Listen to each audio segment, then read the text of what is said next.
आँखों में समाया वो होगा। हम धन्य तभी बन पाएंगे जब ऐसा प्रिय जीवन होगा।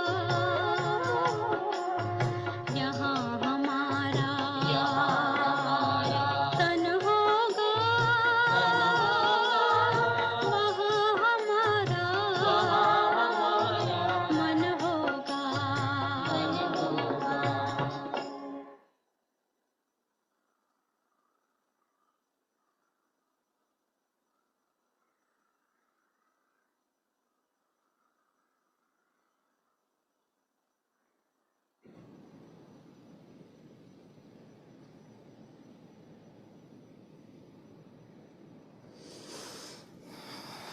ఓం శాంతి. ఓం శాంతి. సో నీళ్ళు ఎలాగూ తాగుతున్నాము, నీళ్ళల్లో వైబ్రేషన్స్ అన్నీ ఛార్జ్ చేసే తాగుతున్నారు. చేస్తున్నారా? ఈరోజు మన డిఎల్ఎన్ రాజు అనే వాళ్ళ ఊరికి వెళ్ళాం. ఒకసారి అన్నయ్యని స్పాట్లైట్ చేస్తారు. వాళ్ళ ఊరు వెళ్ళి అక్కడ శివపూజ చేసి రావడం జరిగింది. అయితే వాళ్ళిద్దరి మధ్యన నాకు మంచి విషయం అర్థమయ్యింది. ఏమైంది అంటే, అన్నయ్య అంటున్నారంట, నేను 108 సార్లు చేశాను మాల జపము అని. అది వాయిస్ 108 సార్లు నేను చెప్పండి. మీ ఇద్దరి మధ్య ఏం కాంపిటీషన్ నడుస్తుంది రాజు అన్నయ్య?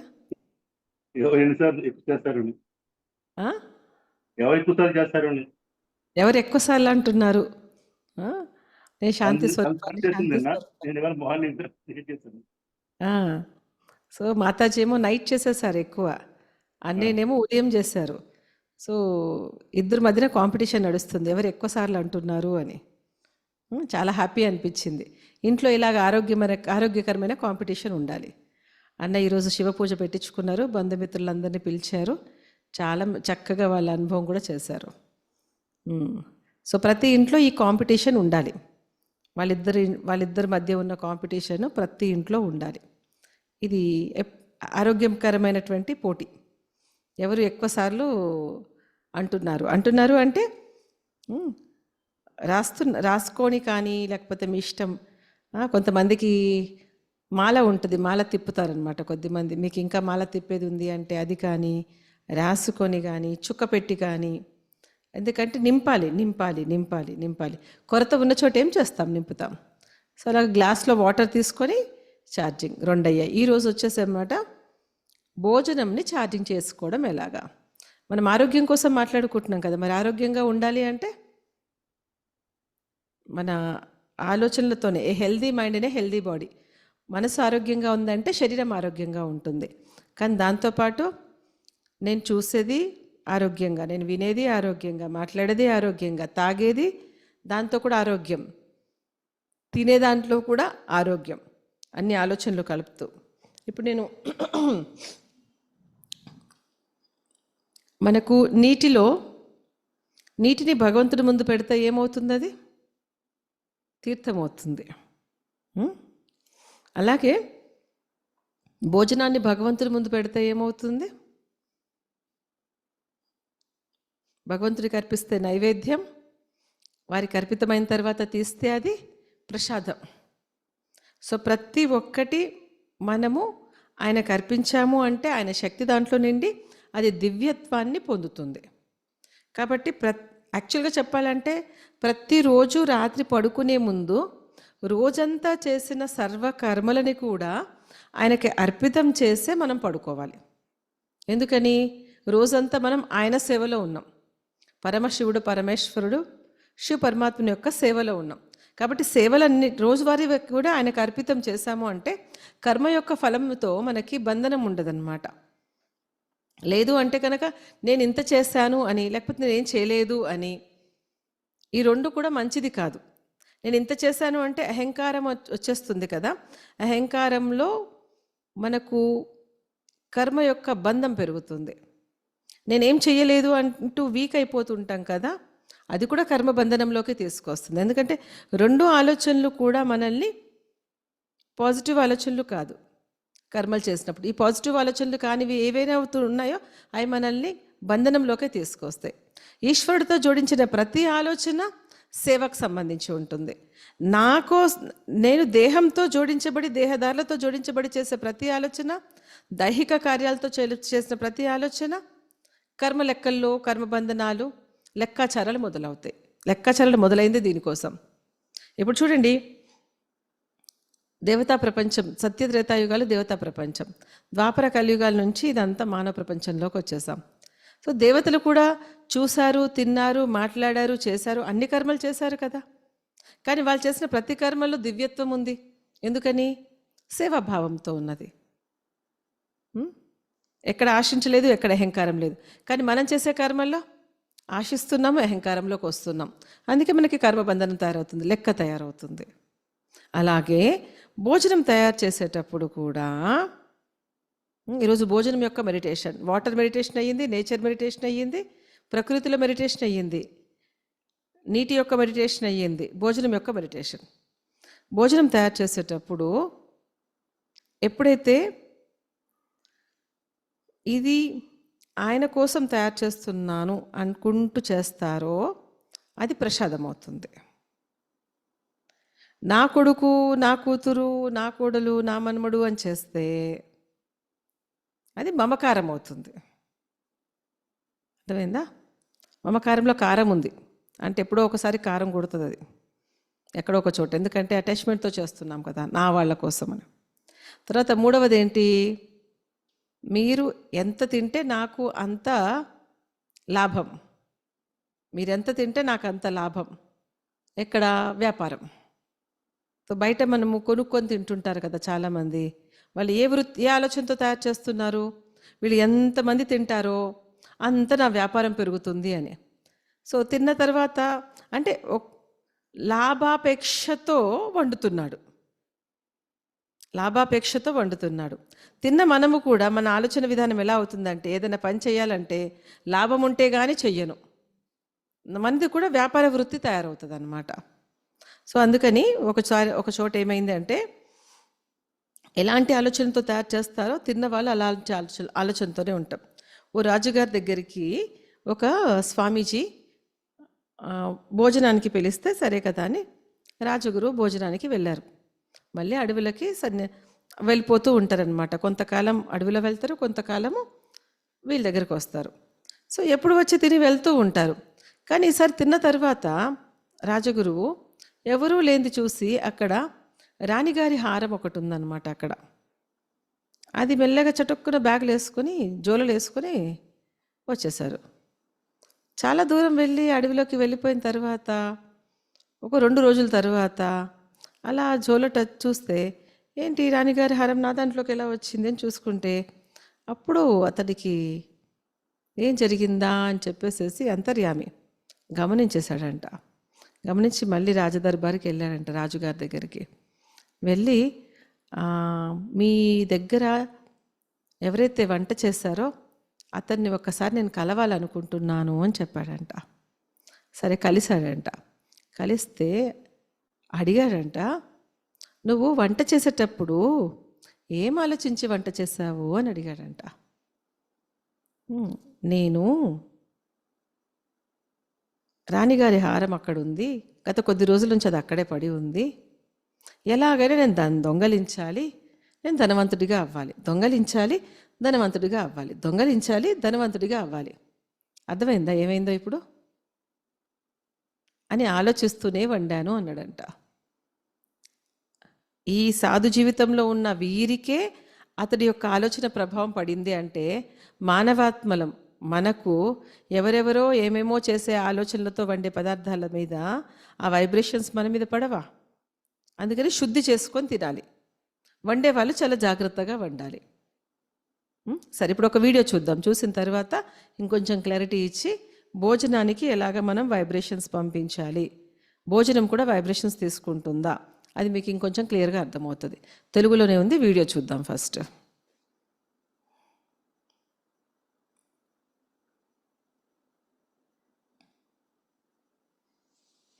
అండ్ ఈ మధ్య వైబ్స్ అని కూడా అంటున్నారు. సో ఈ టాపిక్ మీద చాలా వీడియోస్ ఉన్నాయి యూట్యూబ్లో. సో దీని గురించి అయితే నేను చెప్పట్లేదు. Welcome guys. ఈ వీడియోలో హ్యూమన్ మైండ్ మీద జరిగిన రీసెర్చెస్లో ఒకటి చెప్తాను. దాన్ని ద రైస్ ఎక్స్పెరిమెంట్ అంటారు. యాక్చువల్గా డాక్టర్ ఎమోటో అనే ఒక జపనీస్ డాక్టర్ ఈ రైస్ ఎక్స్పెరిమెంట్ని కనుగొన్నారు. సో ఆయన ఎక్స్పెరిమెంట్ ఏంటంటే వైట్ రైస్ని కుక్ చేశారు. ఆ రైస్ని 3 జార్స్లో ఈక్వల్ క్వాంటిటీలో వేశారు. అండ్ ఒక్కొక్క జార్కి లవ్, హేట్ అండ్ ఇగ్నోర్ అని రాశారనమాట. సో ఆయన డైలీ ఏం చేస్తారంటే లవ్ జార్కి ఐ లవ్ యూ, నువ్వంటే నాకు ఇష్టం అని చెప్తాడు. అంటే తన గ్రాటిట్యూడ్ని, తన ఫీలింగ్స్ని ఎక్స్ప్రెస్ చేస్తాడు ఆ జార్. ఒక్క నిమిషం. ఎలాగైతే మనము రెండో రోజు మూడో రోజు నీళ్ళ మీద ప్రయోగం కోసం వీడియో చూసాం కదా, అలాగే ఇలాంటి ప్రయోగం అన్నమాట. నీళ్లు వేసేసి బియ్యం వేసి నీళ్లు వేసి బియ్యం వేసి నీళ్లు వేసి తర్వాత ఒక దాని మీద నేను నిన్ను ప్రేమిస్తున్నాను అని, ఇంకొక దాని మీద నేను నిన్ను ద్వేషిస్తున్నాను అని, 3 జార్లు అనమాట. ఇంకొక దాని మీద నేను నిన్ను పట్టించుకోవట్లేదు అని. సో 3 జార్ల దగ్గరికి వెళ్ళి ప్రతిరోజు ప్రేమిస్తున్న దాని దగ్గరికి వెళ్ళి నేను ప్రేమిస్తున్నాను కొద్ది రోజులు, ద్వేషిస్తున్న దగ్గరికి వెళ్ళి నేను నిన్ను ద్వేషిస్తున్నా అని తిట్టడం, ఇంకొక దాన్ని ఏమనకుండా అసలు పట్టించుకోకుండా ఉండడం. అలాగా 3 జార్లకి 3 లేబుల్స్ పెట్టి 3 వైబ్రేషన్స్ ఇవ్వడం జరిగిందంట. ఇది సైంటిఫికల్ ప్రూఫ్ అన్నమాట. మీద సో ఇలాగైనా జార్తో మాట్లాడుతూ ఉంటాడు. జార్తో మాట్లాడడం సిల్లీగానే అనిపిస్తుంది, బట్ ఎక్స్పెరిమెంట్లో ఇదంతా భాగం. అండ్ ఇది ఆయన ప్యూర్ హార్ట్తో చేస్తాడంట. సో అలాగే హేట్ జార్ దగ్గరికి వెళ్ళి ఐ హేట్ యూ, నువ్వంటే నాకు ఇష్టం లేదు అని చెప్తాడు. అండ్ అలాగే ఇగ్నోర్ జార్ దగ్గరికి అసలు దాని గురించి పట్టించుకోడు కంప్లీట్గా. సో ఇలా చాలా డేస్ కంటిన్యూస్గా చేశాడు, సేమ్ టైంలో సేమ్ ప్లేస్లో. కొన్ని డేస్ తర్వాత చిన్నగా అబ్జర్వ్ చేస్తుంటే రిజల్ట్ చూసి షాక్ అయ్యారు. లవ్ జార్ వైట్గా, అంటే ఓకే బాగానే ఉంది. అండ్ హేట్ జార్ క్రమంగా పాడైపోయింది రైస్ మొత్తం. అండ్ ఇగ్నోర్ జార్ అయితే ఫుల్గా బ్లాక్గా మారిపోయింది. డాక్టర్ ఏమో ఒక నిమిషం. సో మనము కూడా ప్రేమతో తయారు చేస్తే ఆహారము పాజిటివ్ వైబ్రేషన్స్తో నిండుతుంది, ఆరోగ్యాన్ని ఇస్తుంది. ద్వేషము, కోప, ఏడుపు, బాధతో తయారు చేస్తే ఇప్పుడు చూసారు కదా ఎలాగ రంగు మారిపోయిందో, లోపల వైబ్రేషన్స్ కూడా మారిపోతాయి. ఓకే, బ్లాక్గా మారిపోయింది. డాక్టర్ ఎమోటో దీని గురించి ఏమంటున్నారంటే దేనైనా మనం ఐసోలేట్ చేసినప్పుడు దాని మీద కూడా సేమ్ ఇలాంటి నెగిటివ్నెస్సే వస్తుంది. సో అది పబ్లిష్ అయ్యాక చాలామంది ట్రై చేశారు ఈ ఎక్స్పెరిమెంట్ని. అండ్ చాలామందికి సేమ్ రిజల్ట్ అయితే వచ్చింది, బట్ కొంతమందికి రాలేదు. సో వాళ్ళు ఫేక్ అని అన్నారు. ఎమోటో ముందే చెప్పాడు, ఎప్పుడైతే మనం ప్యూర్ హార్ట్తో మన ఫీలింగ్స్ని, గ్రాటిట్యూడ్గా కరెక్ట్గా పర్ఫామ్ చేస్తామో, కరెక్ట్గా జార్ మీదకి ట్రాన్స్ఫర్ చేస్తామో అప్పుడే ఎక్స్పెరిమెంట్ వర్క్ అవుతుందని. యాక్చువల్గా ఆయన చేసేది ఏంటంటే జార్స్తో మాట్లాడుతున్నప్పుడు తన ఫీలింగ్స్ని, తన ఎనర్జీని ట్రాన్స్ఫర్ చేస్తాడు జార్స్లోకి. పక్కన పెడితే అసలు నేనేం చెప్పాలనుకుంటున్నానంటే మన నెగిటివ్ ఎనర్జీని ఒక జార్ ద్వారా ట్రాన్స్ఫర్ చేస్తే మొత్తం పాడైపోయింది. మరి మన బాడీలోకి యూనివర్స్ నుంచి తీసుకుంటున్న నెగిటివ్నెస్ని మనకి ఇంకెంత హార్మ్ చేస్తుందో ఆలోచించండి. అందుకే మన ఇండియన్ కల్చర్లో కూడా ఒక మాట ఉంది, యద్భావం తద్భవతి. అంటే మనం ఏదైతే ఆలోచిస్తామో అలాగే అవుతాం. అండ్ వివేకానంద ఇట్లాంటి చాలా గొప్ప వాళ్ళు కూడా దీని గురించి చాలా కొటేషన్సే చెప్పారు. సో మన ఆలోచనని, మన ఎక్స్ప్రెషన్స్ని కరెక్ట్గా పర్ఫామ్ చేయాలి. ఇలాగే మనం వర్క్ స్పేస్లో కూడా ఈ టెక్నిక్ని యూజ్ చేయొచ్చు. మన గ్రాటిట్యూడ్ని చూపించాలి వర్క్ మీద. అండ్ ఇంకో పాయింట్ నేనేం చెప్పాలనుకుంటున్నానంటే జనరల్గా మనం తినేటప్పుడు టీవీ చూస్తూనో, మొబైల్ యూస్ చేస్తూనో చూస్తూ ఉంటాం. సో ఇలా తింటున్నప్పుడు ఆ పర్టికులర్ ఫీలింగ్స్తో పాటు మన రైస్ని కన్జ్యూమ్ చేస్తూ ఉంటాం. సో దీని ఎఫెక్ట్ కూడా మన మీద, మనందరికీ. ఓకే,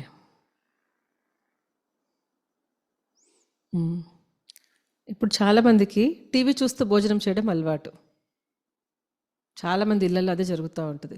ఒకవైపు టీవీ పెడతా ఉంటారు, ఆ టీవీలో ఏం న్యూస్ వస్తుంటాయండి, ఆ న్యూస్ చూసి మళ్ళీ తింటూ ఉండడం అలవాటు. కొంతమంది మరీ న్యూస్ చూస్తూ, లేదా ఏదైనా భయంకరమైన సినిమా చూస్తూ, ఏదైనా సరే అక్కడ మనకి ఆనందాన్ని.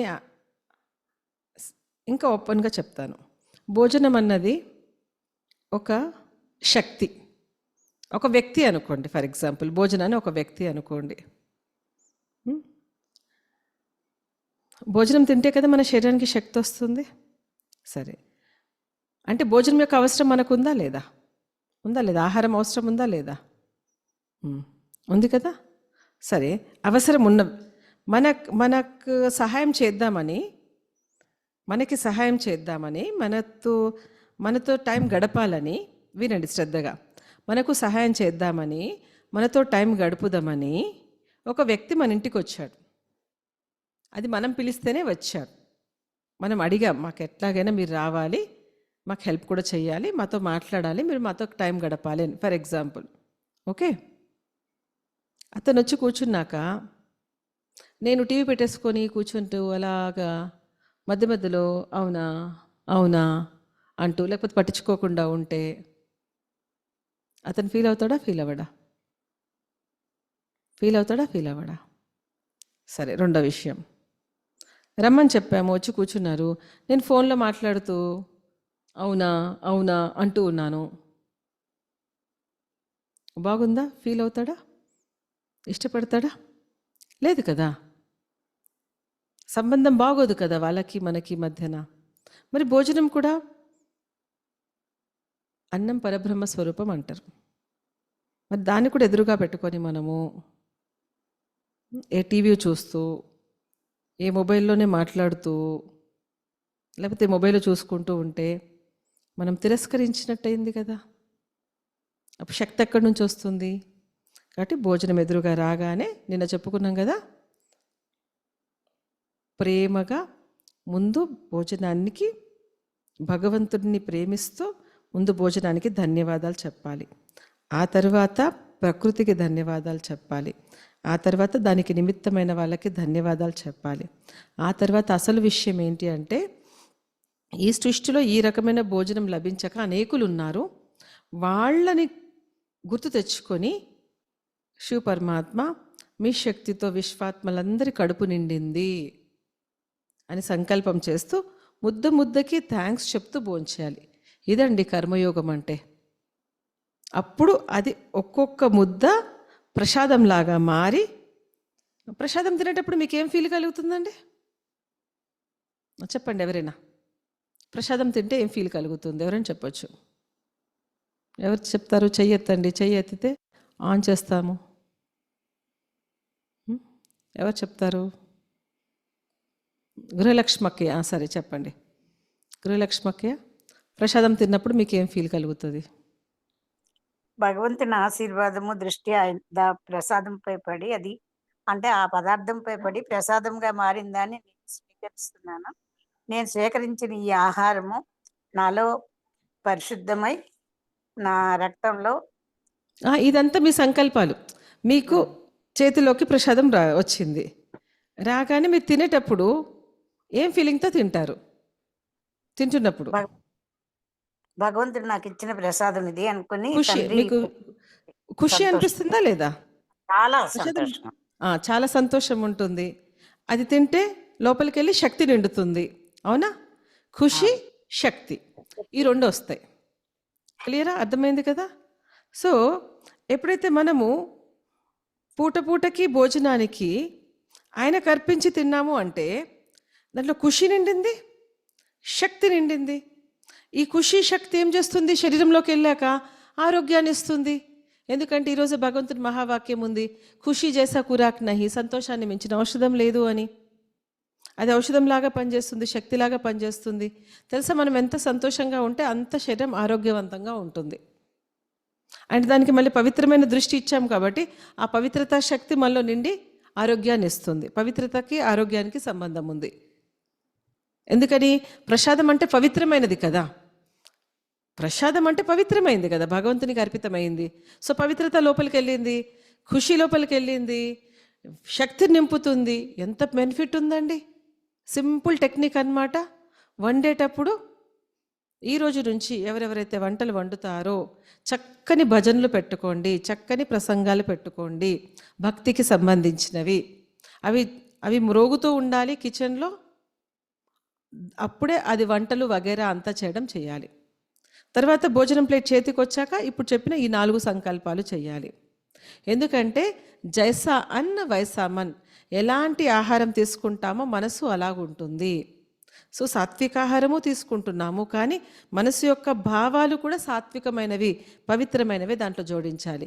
సో ఇకపై కొడుకుకి వండుతున్నా, కోడలికి, మనుమడికి వండుతున్నా కాదు, మీకు వండుతున్నాను, వాళ్ళందరికీ తప్పకుండా నచ్చుతుంది, వాళ్ళందరికీ ఇష్టమవుతుంది అని ఆ భావంతో వండుతాం. రెండో విషయము,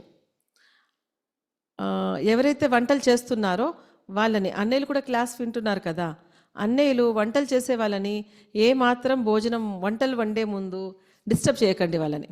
మీరేమాత్రం వాళ్ళని డిస్టర్బ్ చేస్తున్నా, వాళ్ళకి ఏమైనా కోపం వచ్చిందా, వాళ్ళు ఇంకా వంటలో వేస్తారు మొత్తము. ఉప్పు కారాలు ఎక్కువ వేయడం అది రెండో విషయంలే. కోపంతో కోపాన్ని దాంట్లో వేసేస్తారు. వాళ్ళు కోపం చేశారు కాబట్టి, మనసు దుఃఖపడింది కాబట్టి దుఃఖం కూడా వేస్తారు. మళ్ళీ మీరు ఇచ్చింది మీకే ప్లేట్లో చక్కగా వడ్డించి మీకు పెడతారండి. మీరు కూర్చొని మళ్ళీ అది తినాలండి. ఏం తింటున్నారు? కోపాన్ని తింటున్నారు, దుఃఖాన్ని తింటున్నారు. ఆ తింటున్న కోపము దుఃఖం ఏమవుతుంది? మళ్ళీ తిరిగి తీసుకొని ఊరుకుంటారా? మళ్ళీ ఇస్తారు. మళ్ళీ వాళ్ళు మధ్యాహ్నమో సాయంత్రం మళ్ళీ వండుతారు, మళ్ళీ మీకు ఇస్తారు. ఇంక ఇదే సైకిల్.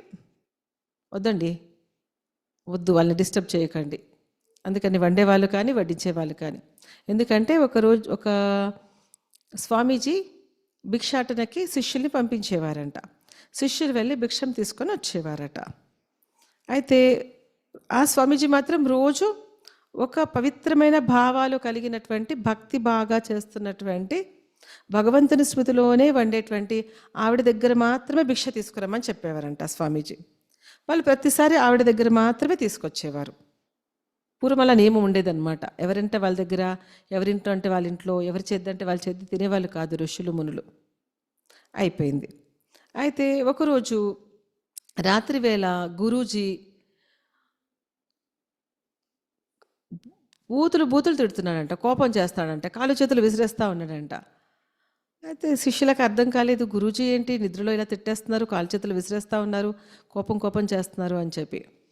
మళ్ళీ ఉదయం తట్టి లేపారంట. గురూజీ మీరు తిట్టేస్తున్నారు నిద్రలో, ఎప్పుడు చేయలేదు, ఇలా కాళ్ళు చేతులు విసురుతున్నారు అని. గురూజీ మళ్ళీ ఒక్కసారి అలా ధ్యానంలోకి వెళ్ళి ఆలోచించి ఒకటే ప్రశ్న అడిగారంట. ఈరోజు భిక్ష రోజు తెచ్చేటువంటి ఆ భక్తి చేస్తున్న పతివ్రత స్త్రీ అయినా, దైవభక్తిలో ఉన్నటువంటి ఆ భక్తురాల దగ్గర నుంచి తీసుకురాలేదు కదూ, ఇంకొక చోటు నుంచి తెచ్చారు కదా అని అడిగారు. వాళ్ళు చెప్పారు, అవునండి ఇంకో చోటు నుంచి తెచ్చాము, వారు లేరు, వారి ఇంటికి తాళం వేస్తుంది, వారు ఎటో వెళ్ళారంట. సరే రేపు వెళ్ళి ఆవిడ ఎలా ఉంటుంది, ఏం చేస్తుంది, ఏంటి కనుక్కోండి, ఆవిడని ఒకసారి గమనించిరండి అని చెప్పారంట గురూజీ. వెళ్ళి గమనిస్తే ఆవిడ పక్కా కోపిస్తే అంట. ఉదయం నుంచి రాత్రి వరకు తిట్లు. ఇంట్లో వాళ్ళందరినీ తిట్టడమే, భర్తని తిట్టడమే, పక్కింటి వాళ్ళని తిట్టడమే, ఎదురింటి వాళ్ళని తిట్టడమే. ఏం వేసింది ఆమె వంటలో? కోపం వేసింది, తిట్లు వేసింది. గురూజీకే తప్పలేదు ఆ కోపము, తిట్లు. ఇప్పుడు చెప్పండి, మీ ఇంట్లో మీరేం వేసి వండాలి అనుకుంటున్నారు? ఎవరైనా చెయ్యెత్తి చెప్పండి. భగవంతుడి యొక్క ప్రేమ, శాంతి, శక్తి వేద్దాం అనుకుంటున్నారా? ఏడుపు, కోపము, దుఃఖము, అశాంతి తిట్టుకుంటూ చేద్దాం అనుకుంటున్నారా? మొదటిదా రెండోదా? మొదటిది అన్న వాళ్ళు 1000 పెట్టి ఇలా చెప్పండి. మొదటిది 1000. మొదటిది ఎవరి స్మృతిలో? ఆయన స్మృతిలో. ఎవరిచ్చారు భోజనం యొక్క పాత్ర, భోజనం యొక్క పదార్థాలు? ఆయనవి. ఆయన ఇచ్చారు కాబట్టి ఆయన స్మృతిలో వండితే అది ప్రసాదం అవుతుంది. ఓకేనా? ఈరోజు నుంచి నియమం పెట్టుకుంటారు కదా. సరే, ఇప్పుడు 2 నిమిషాలు ఒక చిన్న ఫోటో చూపిస్తాను. ఆ ఫోటో చూసిన తర్వాత మళ్ళీ ఒక 10 నిమిషాలు మెడిటేషన్ చేద్దాం మనము. ఆ ఫోటో ఏంటి అంటే భోజనానికి ఎలా వైబ్రేషన్స్ ఇవ్వాలి. సో మీ ఎదురుగా ఒక భోజనం ప్లేట్ ఉన్నట్టుగా ఊహించుకోండి, దానికి వైబ్రేషన్స్ ఇవ్వండి. వండుతున్నప్పుడు కూడా వైబ్రేషన్స్ ఇవ్వాలి. ఇది చాలా జాగ్రత్తగా ఈ రోజు నుంచి మీ కర్మలో ఈ యోగాన్ని యాడ్ చేసుకోవాలి. కర్మయోగము అర్థమవుతుందా? రోజు రోజుకి మనము ముందుకెళ్తున్నాం. నీటి యోగం అయ్యింది, భోజన యోగం అయ్యింది, ప్రకృతి యోగం అయ్యింది, రాత్రి యోగం అయ్యింది, ఉదయం లేచిన వెంటనే యోగము. ప్రతి కర్మలో యోగం జోడిస్తే కర్మయోగం అవుతుంది. కర్మయోగం చేస్తే రాజయోగం గట్టిగా చేయగలుగుతాం. కర్మబంధనంలోకి కర్మ లెక్కలు తయారవవు. ఓకే, చూద్దాం ఇప్పుడు ఒకసారి.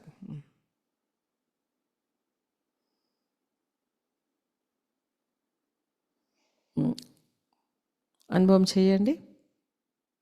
ఎదురుగా ప్లేట్ వచ్చింది, భోజనం ప్లేట్ ఉంది, లేదా మీరు తినాలనుకుంటున్న ఆహార పదార్థాలు కావచ్చు, పండ్లు కావచ్చు, ఏవైనా. భగవంతుని శక్తి ముందుగా దాంట్లో నింపుతున్నాము. శివ పరమాత్మ యొక్క శక్తి మనలో నుండి మన నుంచి ఆ ప్లేట్లోకి వెళ్ళింది, ఆ ఆహార పదార్థంలోకి వెళ్ళింది. ఆ పదార్థం పవిత్రంగా అయ్యి ప్రసాదంగా అయ్యింది. శివ పరమాత్మ ధన్యవాదాలు.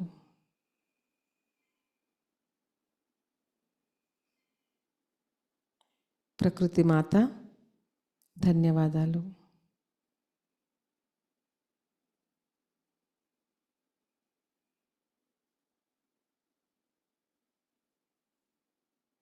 దీనికి ఆధారమైన ప్రతి ఒక్కరికి ధన్యవాదాలు.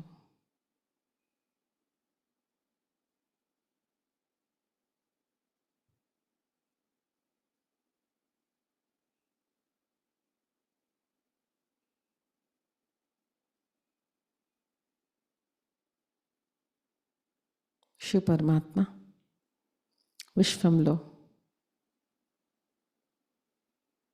ప్రతి ఒక్కరి కడుపు నిండింది. మీ శక్తితో విశ్వాత్మలందరి కడుపు నిండింది.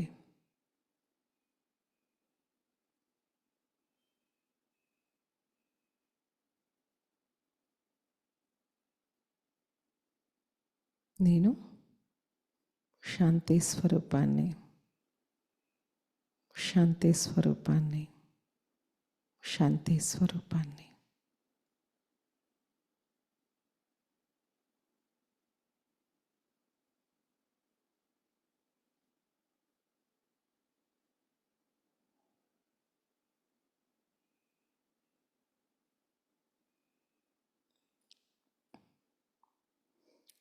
ఓం శాంతి.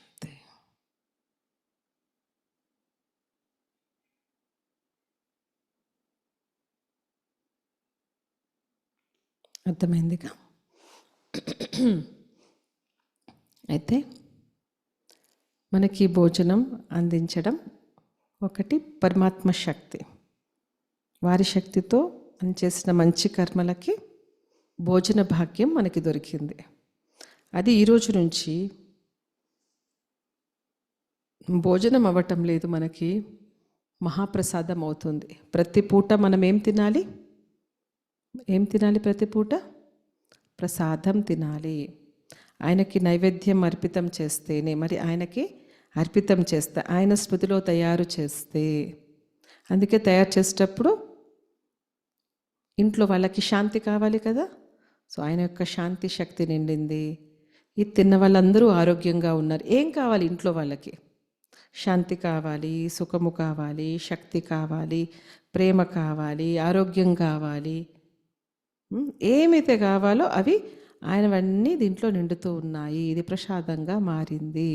అందరూ సురక్షితంగా ఉన్నారు, సుఖంగా ఉన్నారు, ఆరోగ్యంగా ఉన్నారు, శక్తివంతంగా ఉన్నారు, విజయవంతంగా ఉన్నారు. అలా మంచి మంచి సంకల్పాలు చేస్తూ చేస్తూ చేస్తూ వండితే అప్పుడు అది ఆయనకు అర్పితమయ్యి మనం తినేటప్పుడు ప్రసాదం అవుతుంది.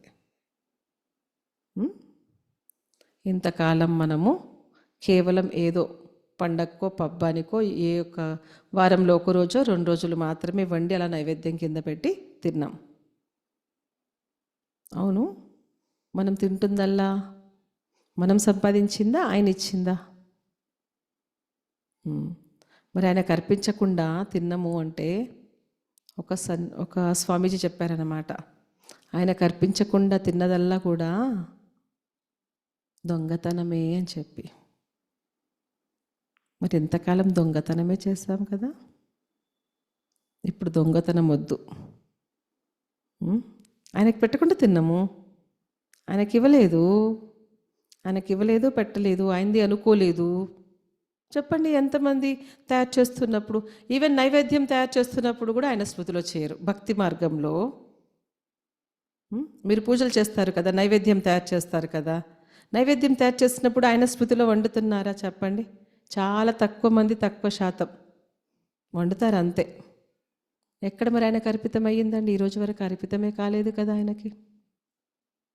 సరే, పాయింట్ 1. పాయింట్ 2, ఆయనకి ధన్యవాదాలు చెప్పలే, ఆయనకి అర్పితం చేయలే.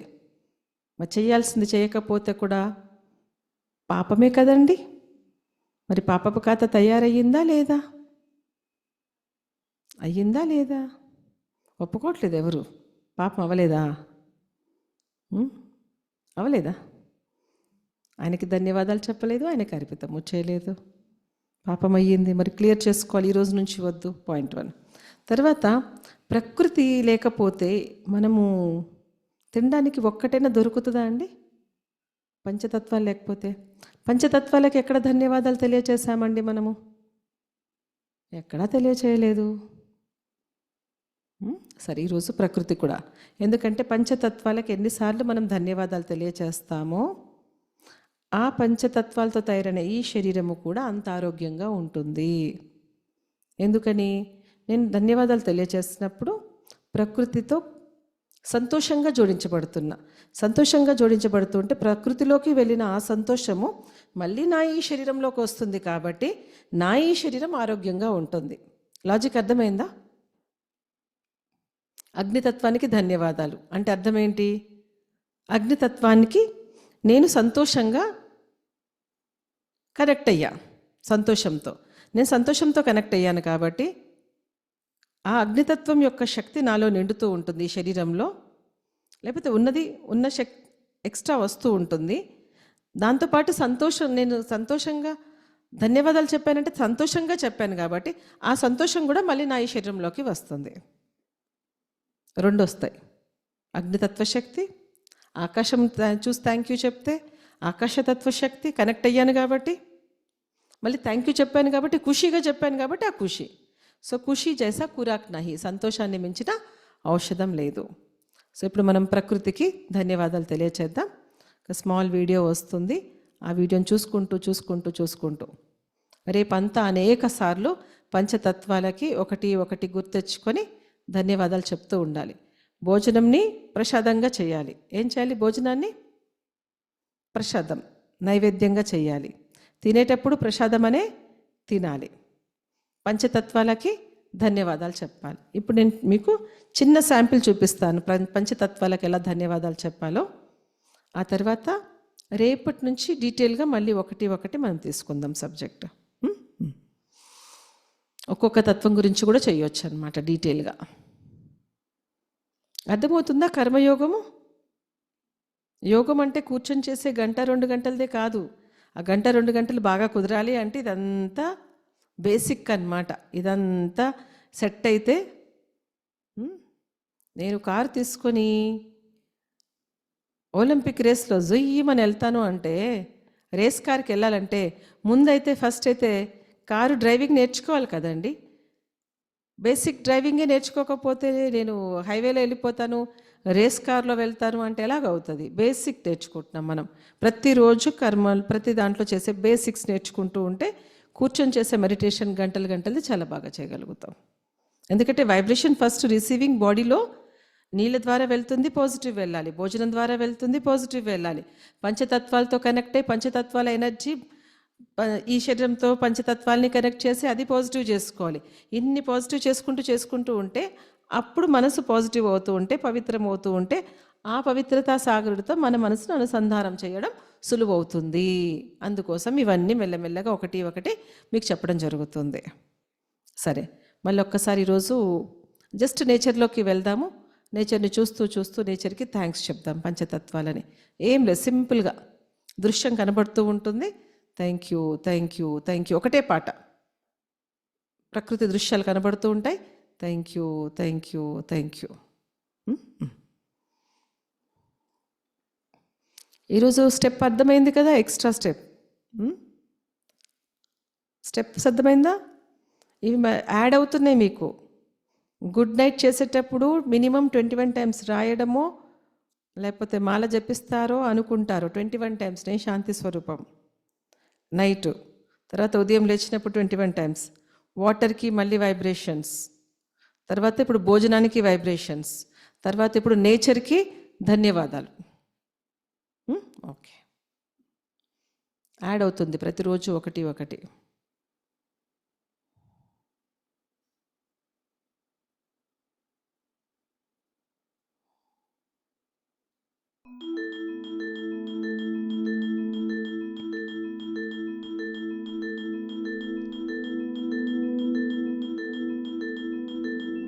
ధన్యవాదాలు.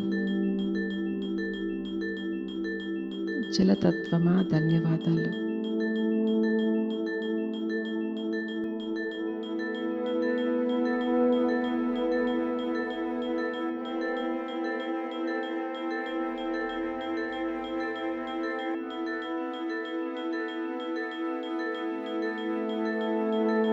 ఆకాశతత్వమా ధన్యవాదాలు.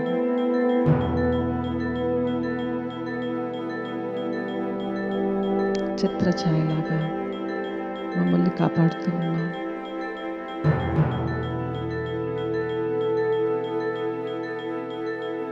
జలమే లేకపోతే జీవమే లేదు.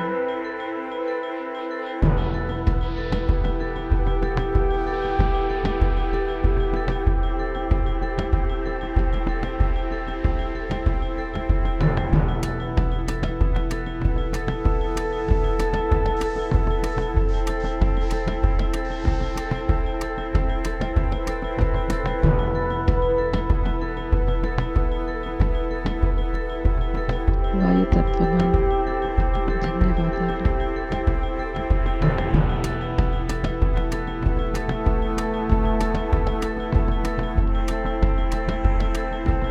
భూతత్వమా ధన్యవాదాలు.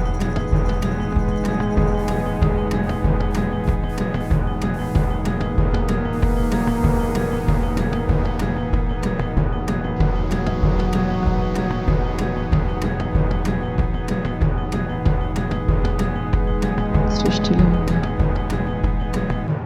అగ్నితత్వానికి ధన్యవాదాలు.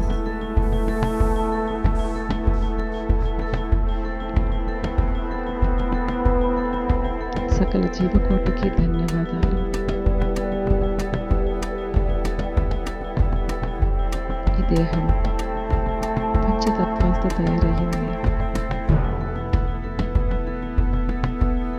ప్రకృతి మాత బహుమానం. ప్రతి తత్వము నాలో ఉంది. ఈ శరీరంలో నీటి తత్వము ఉంది, వాయుతత్వం ఉంది, భూతత్వం ఉంది,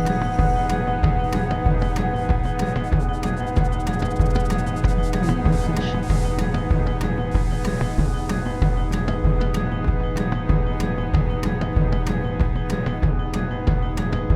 సర్వతత్వానికి పంచతత్వానికి ధన్యవాదాలు.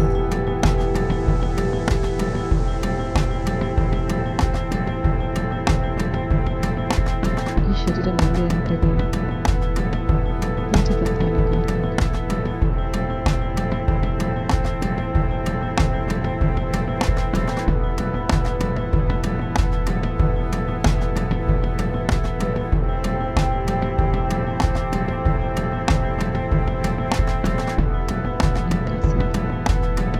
ప్రకృతిలో ఏకాంతంగా నడుస్తూ ఆలోచిస్తున్నాను.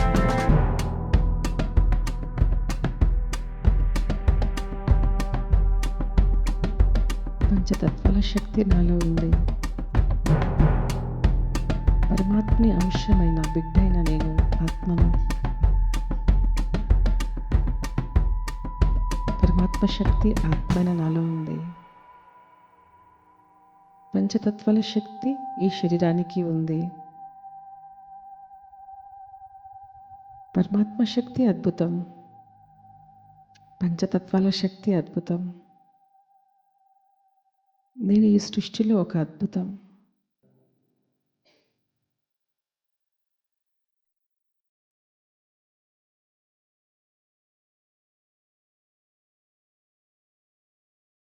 ప్రతి తత్వంలో ఉన్న శక్తి నాలో చార్జ్ అవుతుంది.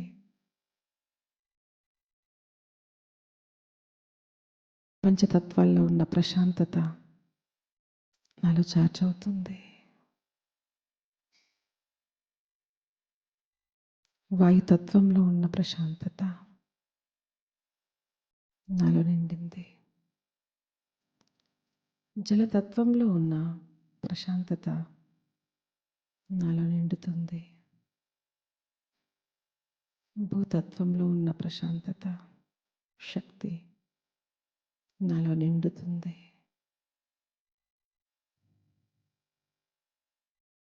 జలతత్వంలో ఉన్న ప్రశాంతత నాలో నిండుతుంది. ఆకాశతత్వంలో ఉన్న ప్రశాంతత నాలో నిండుతుంది.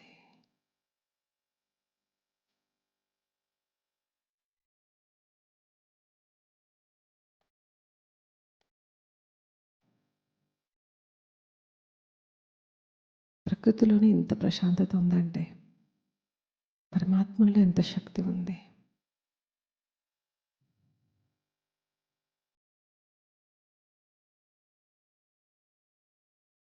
హృదయపూర్వకంగా పంచతత్వాలకి 2 చేతులు జోడించండి.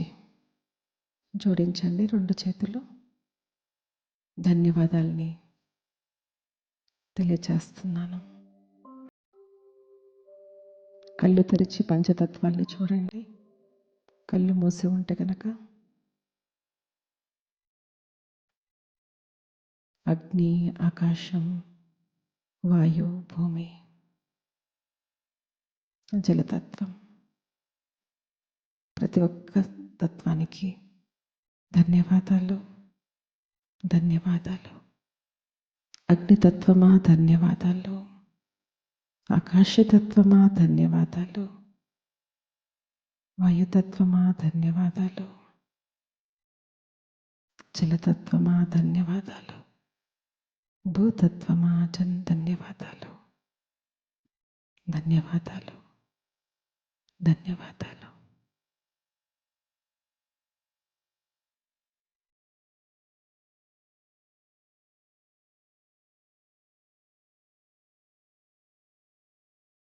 ఓం శాంతి, శాంతి, శాంతి.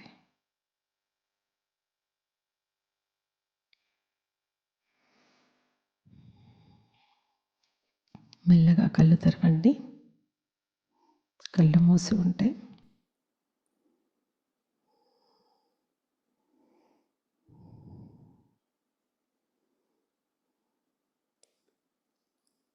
రేపటి వరకు ఇప్పుడు చెప్పిన ఈ meditation, nature meditation, water meditation, భోజన్ మెడిటేషన్, నైట్ పడుకునే ముందు మెడిటేషన్, ఉదయం లేచిన వెంటనే మెడిటేషన్, మళ్ళీ పంచతత్వాలకి ధన్యవాదాల మెడిటేషన్, ఇన్ని నేర్చుకున్నారు మీరు. ఓం శాంతి. Good night.